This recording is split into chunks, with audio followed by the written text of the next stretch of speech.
I have recently tried playing the demo for the new game, the new RTS game called Dust Front. It's a highly anticipated RTS game that's supposed to come out soon. And I would say that this game overall looks pretty good.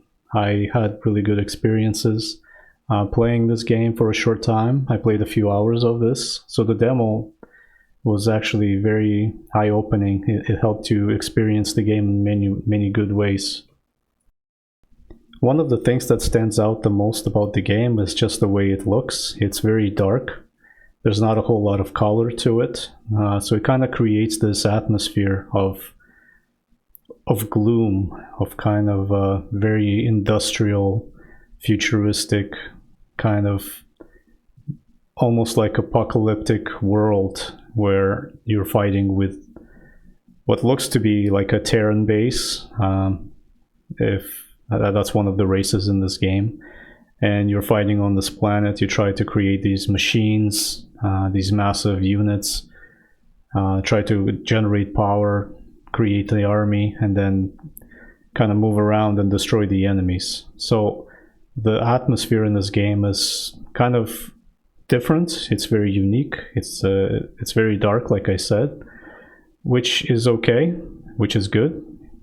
The game looks pretty good the way it is, but I would say that after a little while, after a couple hours of playing, you kind of get tired of, just having a lot of darkness in the game. So I'd say it works for a bit, but in the long term, I feel like that's something that would make me feel a little bit gloomy. Like I would need to stop playing the game and just go and play something a little bit more positive. Maybe go outside for a few hours, just to kind of break the monotony of the game. So that's one of the things that stood out to me about the environment and the lighting, and just the general dark theme that's present in the game.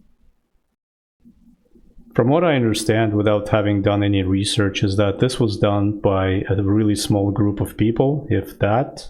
It could potentially be done by one person.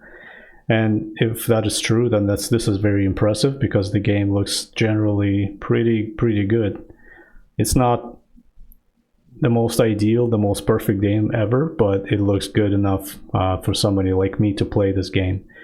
And I would say that this game takes references from, obviously, StarCraft, because just looking at the two different races in the game that you play, you start off with the human race, and then you can face off against other human races, or Zerg-like race, which is all creatures and bugs and worms and snakes and those kind of creepy crawly type of a race. So I would say it heavily references StarCraft, which is great, because I love StarCraft. I grew up playing that game.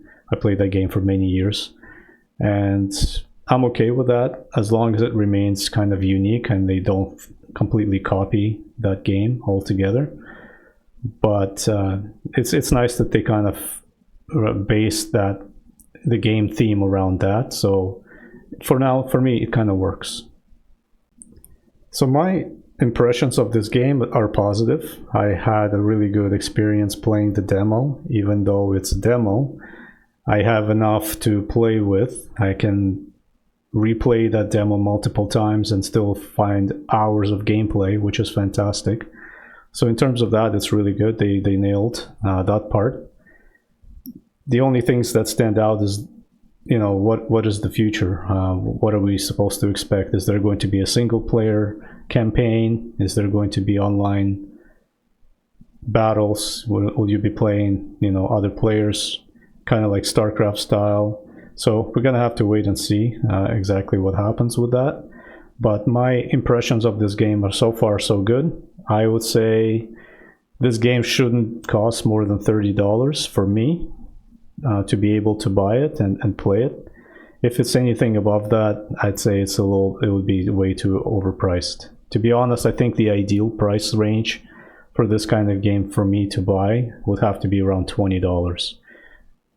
I think that would be a kind of perfect middle ground for me, where it's not too expensive and not too cheap, because it looks like some effort was put into a game like this.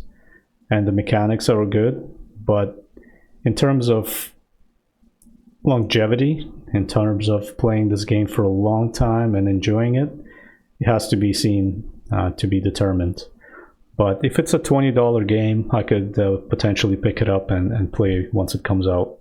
But we'll have to wait and see the price tag. So that's Dust Front. Good start. Let's see what the future brings.